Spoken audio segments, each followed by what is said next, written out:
ओम शांति। 6 सितंबर 2024 के ईश्वरीय महावाक्य। पहले एक नज़र मुरली के मुख्य पॉइंट पर। बाबा ने कहा, मनुष्य सृष्टि रूपी झाड़ को कोई नहीं जानता। इसको कहा जाता है कल्प वृक्ष।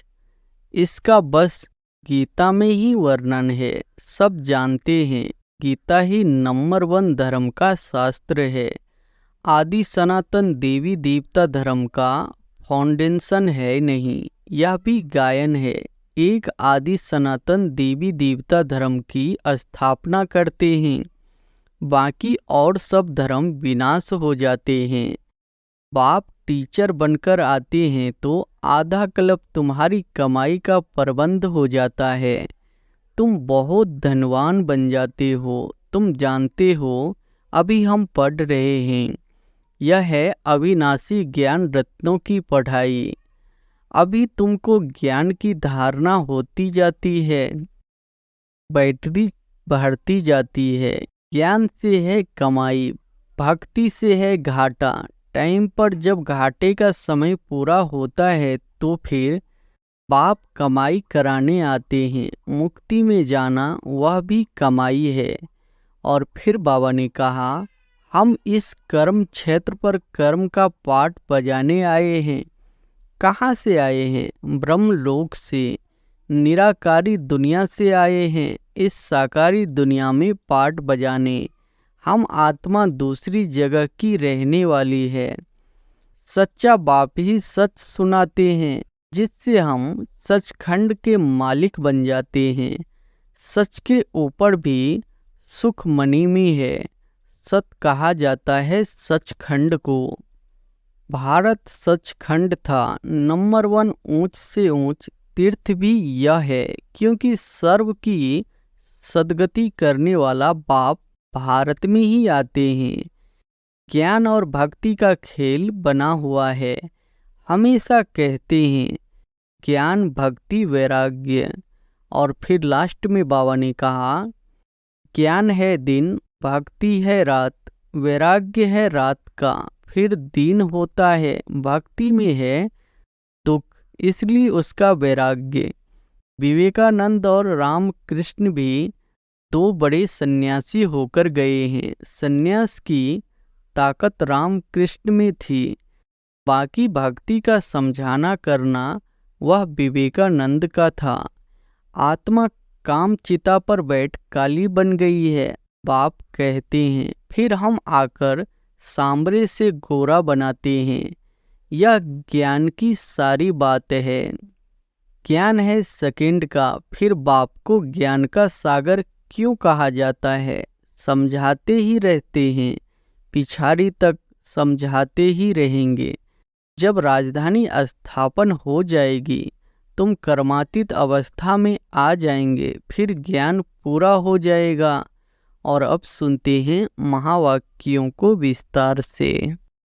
मुरली का सार है, मीठे बच्चे, तुम्हारी यह पढ़ाई सोर्स ऑफ इनकम है। इस पढ़ाई से 21 जन्मों के लिए कमाई का प्रबंध हो जाता है। प्रश्न है, मुक्ति धाम में जाना कमाई है या घाटा? उत्तर है, भक्तों के लिए यह भी कमाई है, क्योंकि आधा कल्प से शांति शांति मांगते आए हैं। बहुत मेहनत के बाद भी शांति नहीं मिली। अब बाप द्वारा शांति मिलती है, अर्थात मुक्ति धाम में जाते हैं तो यह भी आधा कल्प की मेहनत का फल हुआ। इसलिए इसे भी कमाई कहेंगे, घाटा नहीं। तुम बच्चे तो जीवन मुक्ति में जाने का पुरुषार्थ करते हो। तुम्हारी बुद्धि में अभी सारे वर्ल्ड की हिस्ट्री ज्योग्राफी नाच रही है। ओम शांति। मीठे मीठे रूहानी बच्चों को रूहानी बाप ने यह तो समझाया है कि रूह ही सब कुछ समझाती है। इस समय तुम बच्चों को रूहानी दुनिया में बाप ले जाते हैं। उनको कहा जाता है रूहानी दैवी दुनिया। इसको कहा जाता है जिस्मानी दुनिया। मनुष्यों की दुनिया बच्चे समझते हैं दैवी दुनिया थी। वह दैवी मनुष्यों की पवित्र दुनिया थी। अभी मनुष्य अपवित्र है, इसलिए उन देवताओं को गायन पूजन करते हैं। यह स्मृति है कि बरोबर पहले जहार में एक ही धर्म होगा। विराट रूप में जहार पर भी समझाना है। इस जहार का बीज रूप ऊपर में है। जहार का बीज है बाप। फिर जैसा बीज वैसा फल अर्थात पत्ते निकलते हैं। यह भी वंडर है ना, कितनी छोटी चीज कितना फल देती है, कितना उनका रूप बदलता जाता है। इस मनुष्य सृष्टि रूपी जहार को कोई नहीं जानता। इसको कहा जाता है कल्प वृक्ष। इसका बस गीता में ही वर्णन है। सब जानते हैं गीता ही नंबर 1 धर्म का शास्त्र है। शास्त्र भी नंबरवार तो होते हैं ना। कैसे नंबरवार धर्मों की स्थापना होती है यह भी सिर्फ तुम ही समझते हो, और कोई में भी यह ज्ञान होता नहीं। तुम्हारी बुद्धि में है पहले पहले किस धर्म का जार होता है, फिर उनमें और धर्मों की वृद्धि कैसे होती है। इसको कहा जाता है विराट नाटक। बच्चों की बुद्धि में सारा झार है। झार की उत्पत्ति कैसे होती है? मुख्य बात यह देवी देवताओं का झार अभी नहीं है और सब टाल टालियां खरी है। बाकी आदि सनातन देवी देवता धर्म का फाउंडेशन है नहीं। यह भी गायन है। एक आदि सनातन देवी देवता धर्म की स्थापना करते हैं, बाकी और सब धर्म विनाश हो जाते हैं। अभी तुम जानते हो कितना छोटा सा दैवी जहार होगा, फिर और सब इतने धर्म होंगे ही नहीं। जहार पहले छोटा होता है, फिर बड़ा होता जाता है। बढ़ते बढ़ते अभी कितना बड़ा हो गया है। अभी इनकी आयु पूरी होती है। इनसे बनेन ट्री का मिसाल बहुत अच्छा समझाते हैं। यह भी गीता का ज्ञान है जो बाप तुम्हें सम्मुख बैठ सुनाते हैं, जिससे तुम राजाओं का राजा बनते हो। फिर भक्ति मार्ग है, यह गीता का शास्त्र आदि बनेंगे।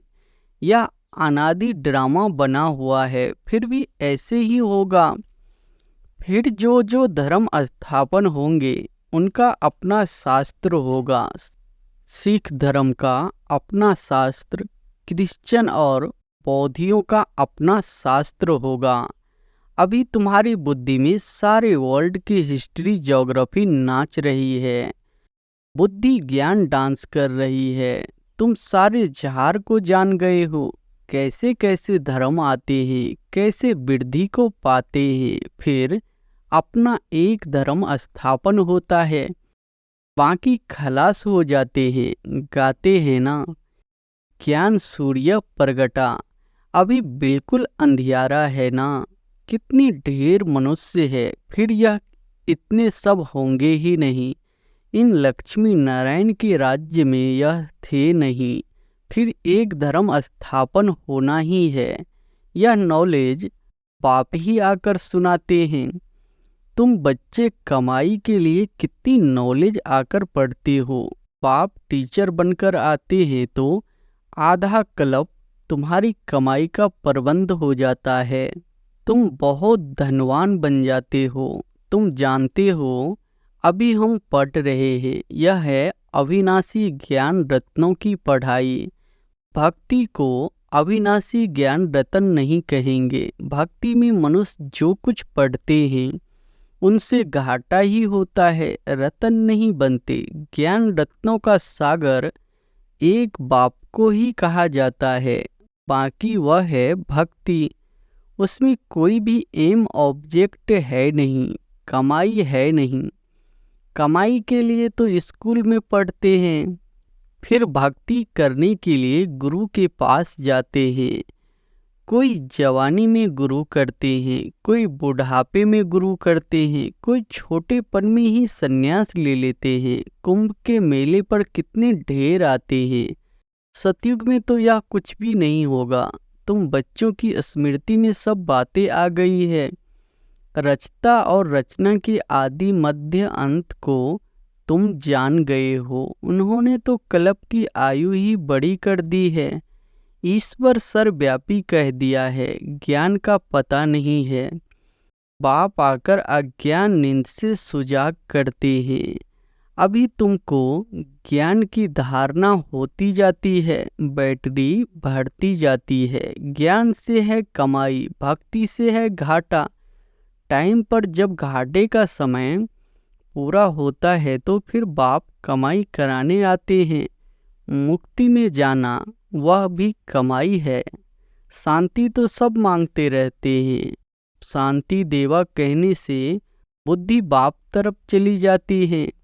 कहते हैं विश्व में शांति हो, परंतु वह कैसे होगी यह किसको भी पता नहीं है। शांति धाम सुख धाम अलग होते हैं, यह भी नहीं जानते हैं। जो पहला नंबर है उनको भी कुछ पता नहीं था, अभी तुमको सारी नॉलेज है। तुम जानते हो हम इस कर्म क्षेत्र पर कर्म का पाठ बजाने आए हैं। कहाँ से आए हैं? ब्रह्मलोक से, निराकारी दुनिया से आए हैं इस साकारी दुनिया में पाठ बजाने। हम आत्मा दूसरी जगह की रहने वाली है। यहाँ यह 5 तत्वों का शरीर रहता है। शरीर है तब हम बोल सकते हैं। हम चैतन्य पाठधारी है। अभी तुम ऐसे नहीं कहेंगे कि इस ड्रामा के आदि मध्य अंत को हम नहीं जानते हैं। आगे नहीं जानते थे। अपने बाप को, अपने घर को, अपने रूप को यथार्थ रीति नहीं जानते थे, अभी जानते हैं।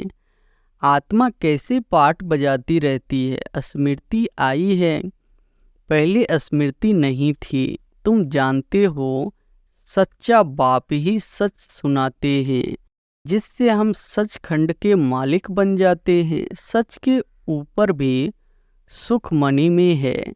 सत कहा जाता है सचखंड को। देवताएं सब सच बोलने वाले होते हैं। सच खिलाने वाला है बाप। उनकी महिमा देखो कितनी है। गाई हुई महिमा तुमको काम में आती है। शिव बाबा की महिमा करते हैं, वही झार के आदि मध्य अंत को जानते हैं। सच बाप सुनाते हैं तो तुम बच्चे सच्चे बन जाते हो। सचखंड भी बन जाता है। भारत सचखंड था। नंबर 1 ऊंचे से ऊंच तीर्थ भी यह है, क्योंकि सर्व की सद्गति करने वाला बाप भारत में ही आते हैं। एक धर्म की स्थापना होती है, बाकी सबका विनाश हो जाता है। बाप ने समझाया है सूक्ष्म वतन में कुछ है नहीं, यह सब साक्षात्कार होते हैं। भक्ति मार्ग में भी साक्षात्कार होता है। साक्षात्कार नहीं होता तो इतने मंदिर आदि कैसे बनते, पूजा क्यों होती। साक्षात्कार करते हैं, फील करते हैं, यह चैतन्य थे। बाप समझाते हैं भक्ति मार्ग में जो कुछ मंदिर आदि बनते हैं, जो तुमने सुना देखा है, वह सब रिपीट होगा। चक्र फिरता ही रहता है। ज्ञान और भक्ति का खेल बना हुआ है। हमेशा कहते हैं ज्ञान भक्ति वैराग्य, परंतु डिटेल कुछ नहीं जानते। बाप बैठ समझाते हैं ज्ञान है दिन, भक्ति है रात, वैराग्य है रात का, फिर दिन होता है। भक्ति में है दुख, इसलिए उसका वैराग्य, सुख का तो वैराग्य नहीं कहेंगे। संन्यास आदि भी दुख के कारण लेते हैं। समझते हैं पवित्रता में सुख है, इसलिए स्त्री को त्याग चले जाते हैं। आजकल तो धनवान भी बन गए हैं, क्योंकि संपत्ति बिगड़ तो सुख मिल न सके। माया वार कर जंगल से फिर शहर में ले आती है। विवेकानंद और रामकृष्ण भी दो बड़े सन्यासी होकर गए हैं।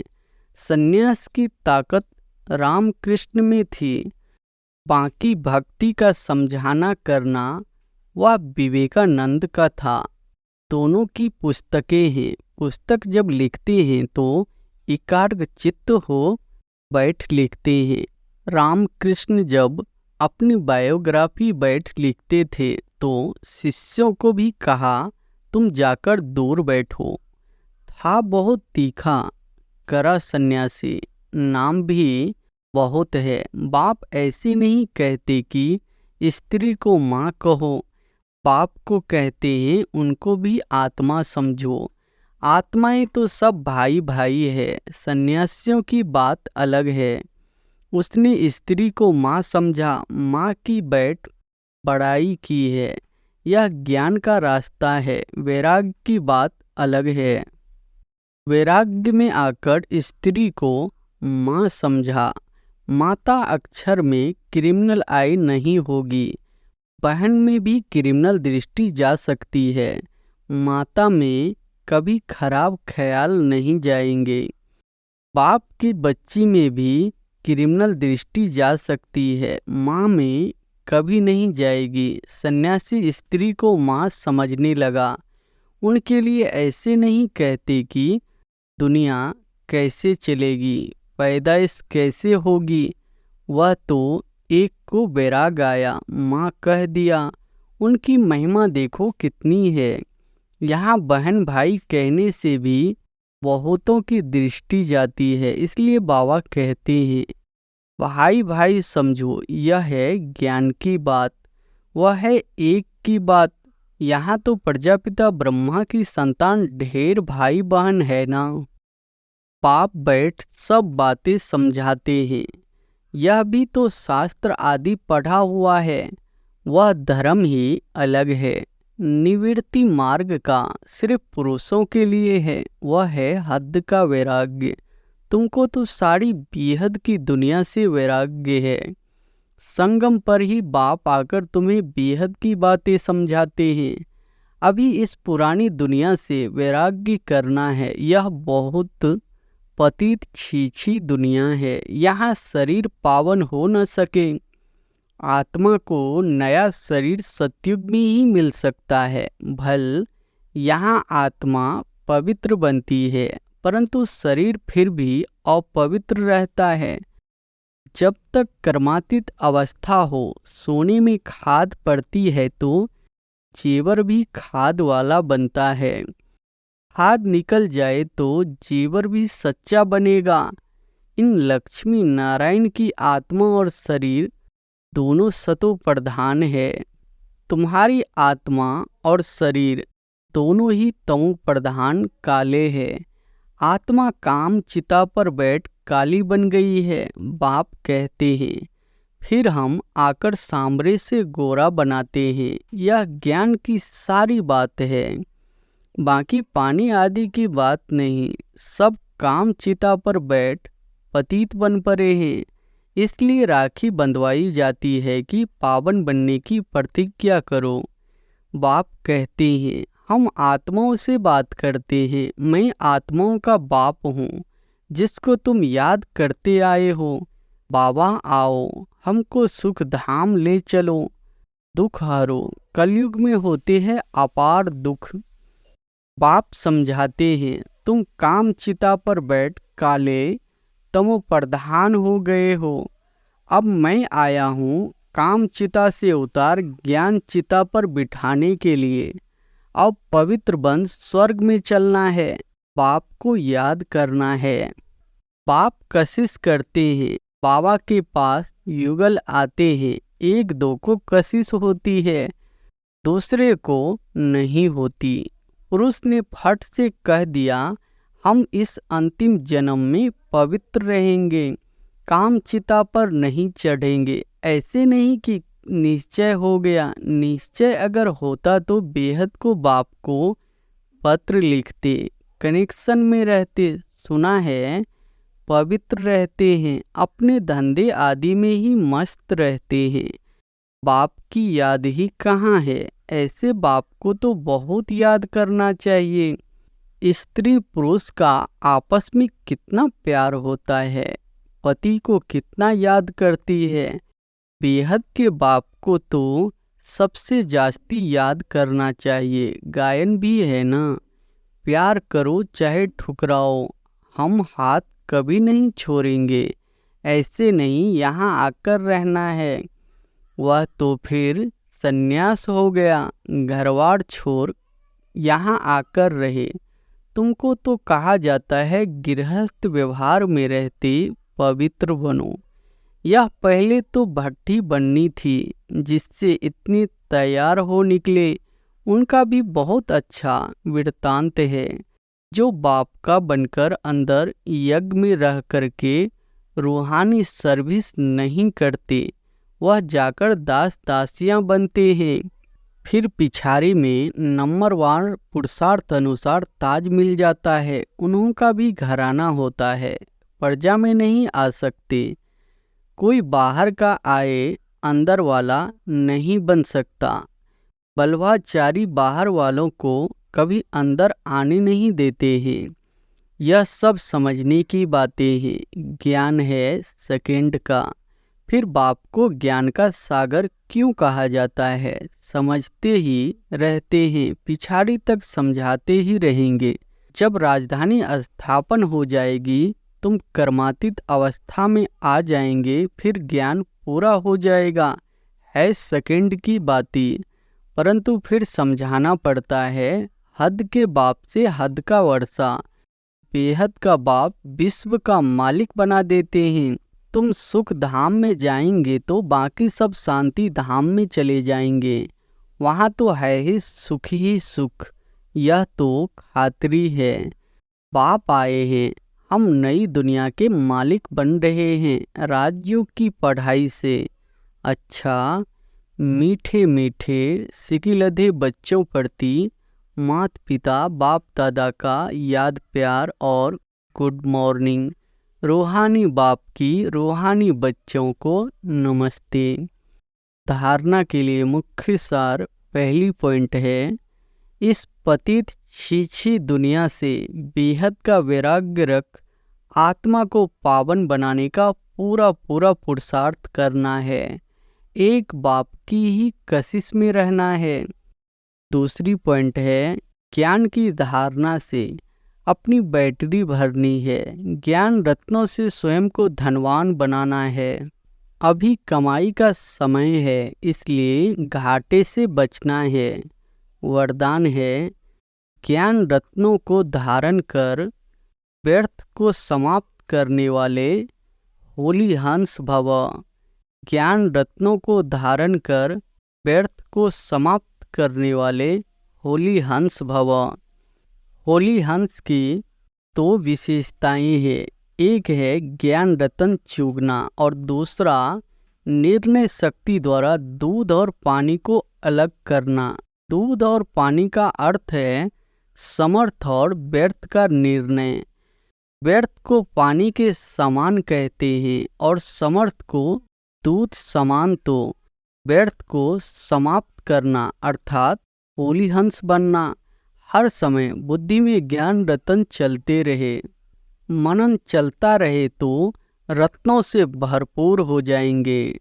स्लोगन है, सदा अपने श्रेष्ठ पोजीशन में स्थित रह। ऑपोजिशन को समाप्त करने वाले ही विजयी आत्मा है। सदा अपने श्रेष्ठ पोजीशन में स्थित रह।